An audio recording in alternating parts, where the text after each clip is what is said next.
And you're live. It's 5:05 and welcome into a Monday edition of the Carolina Journal News Hour. News Talk 1110 99.3 WBT. I'm Nick Craig. Good morning to you. Well, yesterday, of course, being the first day of June, marks the official beginning of the 2025 Atlantic hurricane season, which runs through November the 30th of this year. The National Oceanic and Atmospheric Administration, that's NOAA, released a forecast back a couple of weeks ago outlining what to expect for the upcoming season. NOAA is predicting a slightly above average season with 13 to 19 total named storms. Those would be with winds of 39 miles an hour or higher.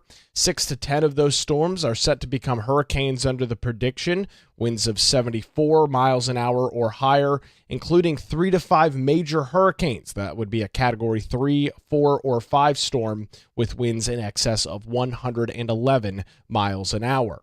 The above-average season is due to multiple factors, including warmer-than-average ocean temperatures, forecasts for weak wind shear, and the potential for higher activity from the West African monsoon, which is a primary starting point for those Atlantic hurricanes. According to acting NOAA Administrator Laura Grimm, she said, quote, "As we witnessed last year with the significant inland flooding from Hurricanes Helene and Debbie, the impacts of hurricanes can reach far beyond coastal communities. NOAA is critical for the delivery of early and accurate forecasts with warnings and provides the scientific expertise needed to save lives and property." Of course, Hurricane Helene struck western North Carolina very hard last September, causing an estimated $60 billion in damage and claiming the lives of more than 100 people across the Tar Heel state. Commerce Secretary Howard Lutnick said NOAA and the National Weather Service are using the most advanced weather models and cutting-edge hurricane tracking systems to provide Americans with real-time storm forecasts and warnings, noting with these models and forecasting tools that we have never been more prepared for hurricane season. According to NOAA, their flagship hurricane model, which is known as the Hurricane Analysis and Forecast System, will undergo an upgrade and has done that this year, which is expected to result in an additional 5% improvement of tracking and intensity forecasts that will help forecasters with the National Weather Service provide more accurate watches and warnings. Ken Graham, the director of the National Weather Service, said, "In my 30 years at the National Weather Service, we have never had a more advanced model and warning system in place to monitor the weather. This outlook is a call to be prepared. Take proactive steps now to make a plan and gather supplies to ensure that you're ready before a storm threatens." Insurance Commissioner Mike Causey is urging residents to get ready now before the peak of the Atlantic season, which is typically around the middle of November. In a statement, he says, quote, "North Carolina has seen the devastation hurricanes cause firsthand. Last year, Hurricane Helene tore through the state, leaving behind massive damage, and many people in western North Carolina are still recovering. Early preparation is critical to protect lives and property before a storm makes landfall." End quote there from the Insurance Commissioner, Mike Causey. The Department of Insurance has compiled a list to help residents be prepared both before, during, and after a storm, and it can be viewed this morning by visiting our website, carolinajournal.com. We've got a link on the story, including a link to the entire briefing and all of the details from the NOAA forecast. All of that, again, available on our website, carolinajournal.com. The headline, "Above Average Hurricane Season Predicted in the Atlantic." It's now 5:09. You're listening to the Carolina Journal News Hour. The North Carolina Division of Motor Vehicles, DMV, has been in the news a lot over the last couple of months as folks are waiting 6+ months for appointments, waiting in line for 8 hours to get a DMV appointment, whether that be a real ID or a regular license renewal. It's been a major problem across the state of North Carolina. Teresa Opeka from CarolinaJournal.com joins us this morning to discuss a recent press conference that took place with the new head of the DMV alongside Governor Josh Stein. Teresa, thanks for the time this morning. This is a pretty big deal when you've got the governor, the head of the DMV, and the head of the Department of Transportation all together talking about DMV. What are you learning? Sure. Good morning, Nick. Thanks for having me. Yeah, it's been quite the issue for the last few years, where you mentioned people are waiting in line 8 hours, or they wait in line, or they take time off. They take vacation days to stand in line and then get told, "Oops, sorry, no, we can't help you." So it's been, and online trying to schedule an appointment and maybe getting up at midnight, a magic hour, to try to make it all work. It's been a mess. So, yeah, the recent press conference, all those officials talked about solutions that they are working on, or rather, Paul Tyne, who is the new commissioner for the DMV, what he is starting to work on. And Joey Hopkins, who is the DOT secretary, he said the issues stem from a combination of factors, which we've had a surge in population growth with over 2.5 million people moving to the state in the last 20 years. Also, they've had some strained staffing levels and also need for modernized systems. I will say that during the press conference, Paul Tyne said they're operating on DOS systems, which I've made a joke about this with you before on another story, but that they still have, he says, the black screen with the green lettering. So that's a problem. And he said they're working on it, but that's going to take another 3 to 4 years to fix, along with some scanners that are working on us very slowly. So they're trying to look at modernizing some equipment, hiring more people, looking at different ways to make the whole process more efficient, and also, and give the frontline workers, the people who work in the office, the tools they need to help the public. So yeah, it's a big, huge project, and we'll just have to wait and see what happens with that. Before we get back to some details on this press conference, obviously State Auditor Dave Bolick has been in the news a lot over the last couple of months. Teresa, during his campaign, he talked a lot about the DMV, the Division of Motor Vehicles, and wanting to go in there and taking a look at what's going on. That process has started. You spoke with him exclusively back just a couple of weeks ago. It seems to be a major priority for him as well. Yes, it is. It is so much so that he has about 14 auditors working on this project. He called it, and should be complete very soon. Like, because when we were talking with him a few weeks ago, he said it was nearing completion. So I imagine that they're getting closer and closer to that end date. But it's a major promise he's kept. He said he ran on this when he was running for the office. So, and as he said, it's a North Carolina issue. It's not a partisan political issue, because this affects everybody, regardless of what party you belong to. So yeah, it's a major concern for him, and he is currently working on that. Teresa, this is not necessarily a new problem. And I hear the concerns from people, 2.5 million people moving to the state. However, that's over 2 decades. So, I mean, it's a pretty long period of time. I hear some of these concerns. We also got some commentary from Democrat Governor Josh Stein. What did he have to say at the press conference? Yeah, so like you said, we pretty much all need the DMV, and regardless of whether you need a real ID or get your license, tags, property tax, whatever you need to do, you need to use the DMV. And there he mentioned, these are also serious problems, and people shouldn't have to line up for hours or take days off of work or use vacation time in order to get their driver's license or any other business they need to take care of going there. And he also said that DMV employees need better working conditions and more support. He also, during the press conference, referenced that he had his own experience a few years ago with one of his daughters, taking her for her driver's license and having to, I think, drive over an hour, and had to wait, quite a long time to get her license. So, it's even been a personal experience of the governor's. He's gone through it.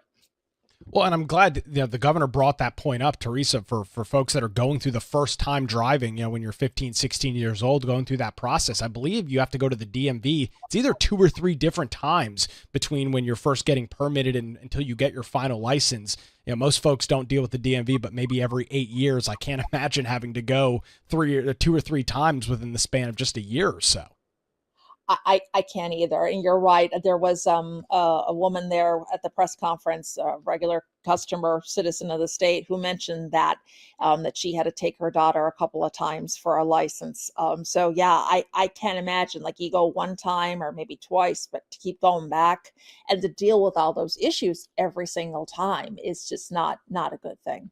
We'll continue the conversation with Teresa Opeka coming up after this. You're listening to the Carolina Journal News Hour. Where it's now 5:14, News Talk 1110 99.3 WBT. Time to get a look at traffic on your Monday morning with Boomer Von Cannon. Good morning, Nick. What do you say up in Adam on this Monday morning? We're in pretty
It's 521. Welcome back to the Carolina Journal News Hour. News Talk 1110, 99.3 WBT. Well, the TSA is set to provide an update this morning. That's the Transportation Security Agency, on more firearms being seized at airports across the state of North Carolina.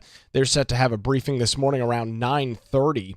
Flyers can travel with guns. However, there are some rules. Guns must be unloaded and locked in a hard-sided case in checked baggage, and travelers should tell the airline about the firearm at the counter check-in. Firearms are allowed as checked baggage only. In January, the TSA reported that officers found 250 firearms at security checkpoints at airports statewide in 2024. That's an increase of 12 compared to where that number was in airports in 2023. TSA officers discovered 236 firearms in 2023 and 250 in 2022.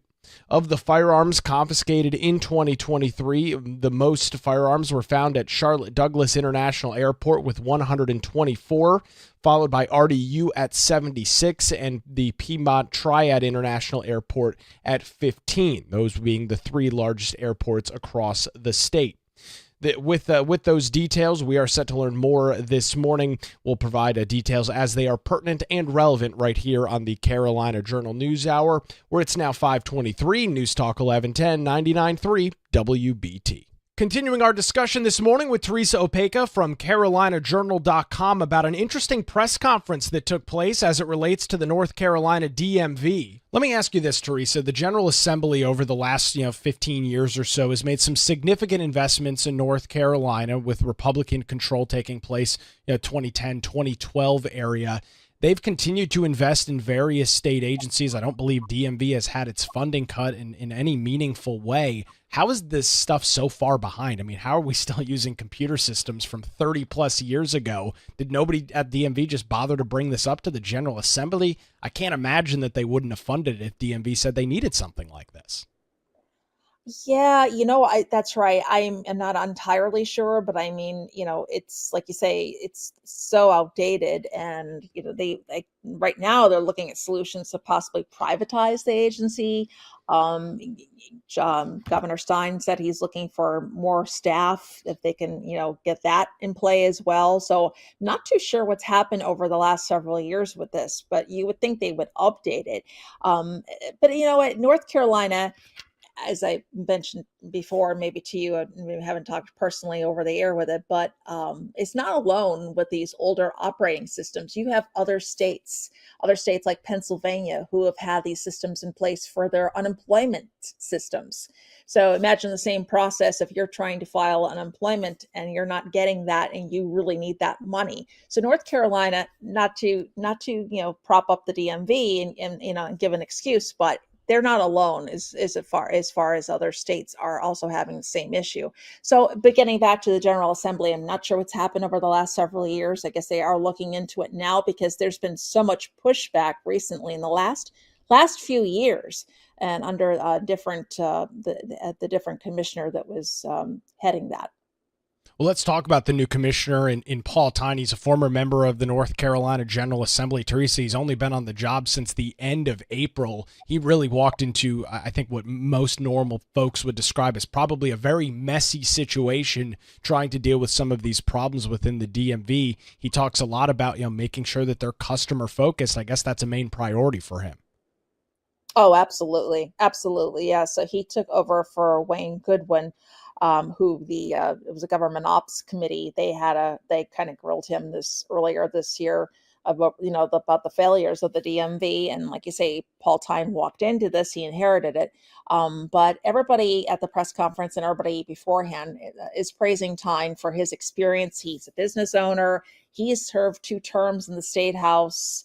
He co-chaired the Transportation Appropriations Committee and also served on the Joint Transportation Oversight Committee. So he's got a good background as far as, how businesses should run, and as far as the transportation committees in the General Assembly, how they all run.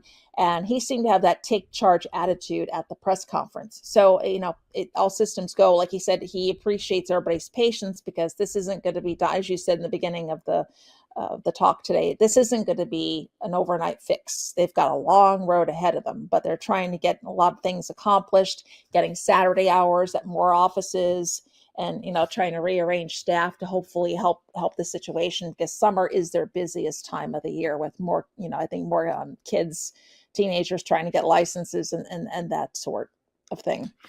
Well, and obviously we look at Real ID as it relates to this. That deadline took place back just a couple of weeks ago. However, Teresa, I found it pretty concerning in your story. You note that only 52% of North Carolinians currently have a Real ID. That leaves millions of people that have not yet done that upgrade. So presumably they're still going to be rushing DMV offices across the state if they want to fly domestically and don't have access to a passport. Yeah, that would be correct. You're right. They stress that at the press conference. If you don't need one right now, just don't come to you don't have to get one if your license isn't expiring, or if you have no need to travel, go to a federal building. You could just wait on that. But Paul Tyne actually thought that percentage was a pretty good percentage. He mentioned that during the press conference. But you're right. That's nearly half of the state's population who don't have a Real ID. So depends on how you look at it, but we'll have to just wait and see. Like, the main thing is they stress, if you don't really need one right now, then just wait on other people, let them get theirs first.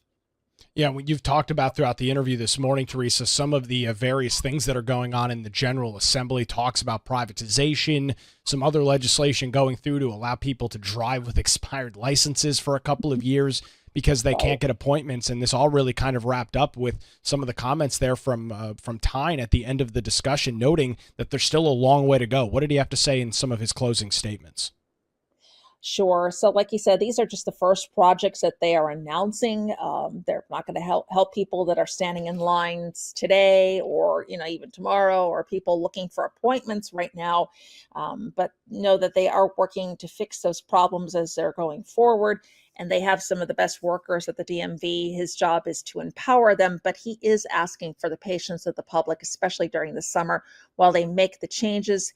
And he says, as those changes are fast approaching, they may make some mistakes along the way. And he's asking for the public's feedback. So you could either visit the website, you could tag them on social media, which is something new. He mentioned that they're finally on social media on Facebook. You can tag them on there, or you can call their office. They also have as ncdmv.org as another way to get to the website, an easy way to remember it instead of going through the DOT. So, he appreciates everybody's patience. They're working on it, but it's not going to be an overnight fix. Well, Teresa, I'm definitely grateful this morning that I'm not the social media person for DMV that's going to have to be feeling some of those comments back and forth. We've got a lot more details. You've got some direct quotes from everybody that was at that press conference. Where can folks go and read those details this morning? Sure. They can head on over to carolinajournal.com. Teresa Opeka joins us this morning on the Carolina Journal News Hour, where it's now 5:29, News Talk 1110, 99.3 WBT. Time for another look at the roadways on your Monday morning with Boomer Von Cannon. Hey, thank you, Nick. And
WBT is committed to sharing valuable resources about mental and behavioral health. We have partnered with the Mecklenburg County Alcoholic Beverage Control Board to explore the topic of mental illness in families. We welcome two remarkable guests, Miss Akila Hamilton Stewart, the Executive Director of Center 360 Incorporated, and Miss Kiuna Simmons, the Chief Program Officer at Supportive Housing Communities. If you are interested in learning some more and seeking answers about mental illness within the family, we invite you to view our series on our website this morning over at WBT.com. It's now 5:37. Welcome back to the Carolina Journal News Hour, News Talk 1110 99.3 WBT. We are tracking some details this morning out of a shooting in Catawba County where 12 people were shot and one person was killed in a shooting that happened early Sunday morning near Hickory, according to the sheriff's office. Media reports indicate that the deadly shooting happened around 12:45 a.m. Sunday morning, so in the just a couple of minutes into the new day. Authorities found multiple gunshot victims at the home, which was on Walnut Acres Drive in the Mountain View area, which is in the southwest portions of Catawba County. Officials said that the shots were fired during a house party, which included adults and people under the age of 21. Authorities have said some people were injured by gunfire and others were injured while trying to get away from the situation that was unfolding. One person, later identified as 58-year-old Sean Patrick Hood of Lenore, died at the scene while another remains in critical condition, officials said at a news conference yesterday afternoon. 10 others have serious injuries, and it is possible that more people could lose their lives, according to details from law enforcement. James Bernacle, who is the special agent in charge of the Federal Bureau of Investigation's North Carolina office, said, quote, "The people of North Carolina should be able to enjoy a spring evening. Unfortunately, a violent crime came to this countryside." During a press conference yesterday afternoon, the Catawba County Sheriff's Office said that some of the people who were shot had been released from the hospital, and deputies had received a noise complaint from the same home just hours before the shooting. However, the Sheriff's Office noted that they do not believe that the noise complaint was a motive or really had anything to do with the shooting at all. In total, more than 80 shots were fired, officials said, adding to the large crime scene, which extends all the way from the street of the house and into the backyard. No arrests have been made as of the Sunday afternoon press conference, and authorities have not released any additional information about any potential suspects, but said that they believe that more than one shooter was involved. Officials said that it appears that the incident is isolated to just the party itself and that there is no broader danger to the public.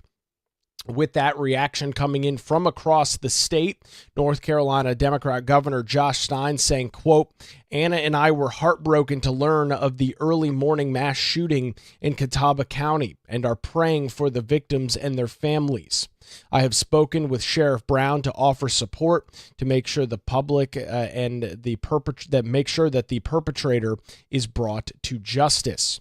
The Hickory Police Department, the State Bureau of Investigations, and the FBI are all assisting with the investigation that continues this morning. Again, no suspect in custody, and very sparse details as to what led to this shooting. 80 shots fired, 12 people injured, 1 killed. We'll continue to track the details right here on the Carolina Journal News Hour. Turning our attention to some other news this morning, with today being the second day of June, the official start of the 2025 Atlantic hurricane season is upon us. That runs all the way until November the 30th. NOAA, that's the National Oceanic and Atmospheric Administration, is predicting a slightly above average season with 13 to 19 total named storms. 6 to 10 of those are expected to become hurricanes. 3 to 5 of those storms set to become major hurricanes, which are described as a Category 3, 4, or 5 storm that have winds in excess of 111 miles an hour. According to officials with NOAA and the National Weather Service, the above-average season is due to multiple factors, including warmer than average ocean temperatures, forecasts for weak wind shear, and the potential for higher activity from the West African monsoon. That is a primary starting point for Atlantic hurricanes. Obviously, Hurricane Helene still very fresh on the minds of North Carolinians. In September of last year, that storm struck western North Carolina, causing an estimated $60 billion in damage and unfortunately claiming the lives of more than 100 people across the Tar Heel state. Commerce Secretary Howard Lutnick said, quote, NOAA and the National Weather Service are using the most advanced weather models and cutting-edge hurricane tracking systems to provide Americans with real-time forecasts and warnings. With these models and forecasting tools, we have never been more prepared for hurricane season. According to NOAA, their flagship hurricane model, known as the Hurricane Analysis and Forecast System, HAFS, will undergo an upgrade this year that is expected to result in another 5% improvement of tracking and intensity forecasts that they say will help forecasters provide more accurate watches and warnings. The National Weather Service Director Ken Graham said at the press conference back just a couple of weeks ago, quote, in my 30 years at the National Weather Service, we've never had more advanced models and warning systems in place to monitor the weather. This outlook is a call to action. Be prepared. Take proactive steps now to make a plan and gather supplies to ensure that you're ready before a storm threatens. Some of the comments about preparedness and being ready were echoed by Insurance Commissioner Mike Causey. In a press release, he urged residents to get ready before the peak of the Atlantic season, which is typically in September. He wrote, quote, North Carolina has seen the devastation hurricanes can cause firsthand. Last year, Hurricane Helene tore through the state, leaving behind massive damage, and many people in western North Carolina are still recovering. Early preparation is critical to protect lives and property before a storm makes landfall. With that, the Department of Insurance has compiled a list to help residents be prepared both before, during, and after a storm. Those details can be viewed this morning. We've got a link to it over on our website, carolinajournal.com. If you're looking for that list, some great tips there before we get into the peak of the Atlantic hurricane season. The headline, above average hurricane season predicted in the Atlantic. We've got the link to not only the full NOAA forecast, but that list from the Department of Insurance on our website this morning, carolinajournal.com, where it's now 5:44, News Talk 1110, 99.3 WBT. We'll get another look at traffic on your early Monday morning commute with Boomer Von Cannon. Hey, thanks, Nick. We have a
Good morning again. It's 5:52. Welcome back to the Carolina Journal News Hour. News Talk 1110 99.3 WBT. Continue our coverage this morning of an interesting press conference that was held Friday in Raleigh, and it featured the North Carolina Division of Motor Vehicle, that's NCDMV Commissioner Paul Tyne, alongside NCDOT Secretary Joey Hopkins and Governor Josh Stein. They held that press conference to discuss solutions that are underway to fix some long-standing issues that have affected DMV for many years and is causing a lot of frustration across the state. The changes come amid pressure from lawmakers and the Office of the State Auditor in response to years of customer service complaints about DMV. In the House budget, which was out which was actually out last month, lawmakers took the first steps towards privatizing some services of the DMV, arguing that the division, quote, would be out of business if they were in the private sector, talking about the current status of DMV. State Auditor Dave Bullock also recently told Carolina Journal in an exclusive interview that an audit of the DMV is nearing completion and should be available sooner rather than later. With that, Joey Hopkins said that the DMV issue stems from a combination of factors, including a surge in population growth, with over 2.5 million people moving to the state over the last 2 decades, as well as strained staffing levels and the need for modernized systems. Paul Tyne said on average there are approximately 3,900 people in line each morning at DMV offices, with about 2,000 appointments that have been scheduled online. Like a road under construction, fixing the process won't happen overnight, but officials are promising a smoother ride ahead in the months and years to come. Governor Josh Stein said, quote, we pretty much all need the DMV in North Carolina, and what we want is for this organization to work for the people of the state. We've heard today, and you all may know from some of your own experiences, that there are serious problems at DMV. People shouldn't have to line up for hours at the DMV or take days off of work or use their vacation time in order to get their driver's license or whatever other business they need. DMV employees need better working conditions and more support. The governor and Tyne said that they are working on a plan so that customers can move through more efficiently, having a better website which will allow people to take advantage of more services online so they don't have to go to the various statewide locations in the first place, as well as having a fully staffed workforce, which is why he said that he has requested the General Assembly to appropriate 85 more positions for DMV across the state, as it is the third fastest growing state in the country. Paul Tyne, who became the commissioner of DMV 2 months ago, has experience as a business owner, served 2 terms in the state house, co-chaired the Transportation Appropriations Committee, and served on the Joint Transportation Oversight Committee, has some insight on this. Since taking over the position, he said he had visited DMV offices across the state to get staff and customer input on what needs to be improved. Tyne said at the press conference, quote, I've listened to the staff and customers, and it's informed the changes that I'm announcing today. In supporting this effort by what I call Team DMV, and it starts with our staff. We've got a great staff who want to do a great job, but they haven't been empowered to get there, whether it's their systems or the process or the facilities themselves. And so it's my job to support our staff to make sure that they have the resources they need moving forward. He said that the agency has a new core principle to promote problem solving, including service, efficiency, agility, and accountability. Tyne discussed some of the pilot programs that he is looking to roll out over the next couple of months and years as the struggles continue with the Department of Motor Vehicle, talking about making sure that paperwork is correct, having customer experience people in line with various individuals to make sure they've got everything they need before they get up to the front of the line. He said that that's something that is hoping to be rolled out in just the next couple of weeks. Some other improvements include some extended hours at Saturday hours at 20 offices across the state. Various staff members volunteering to return to field assignments to help managers in the summer lines, which are always busier, the busiest part of the year for DMV. Talked about some open positions within the organization as well. And one of the big purposes, procurement of new systems so they can get some updated operating systems within the DMV. We've got a lot more quotes and details on this story. You can head on over to our website, carolinajournal.com. Well, that's going to do it for a Monday edition of the Carolina Journal News Hour. WBT News is next, followed by Good Morning BT. We're back with you tomorrow morning, 5 to 6, right here on News Talk 1110 and 99.3 WBT.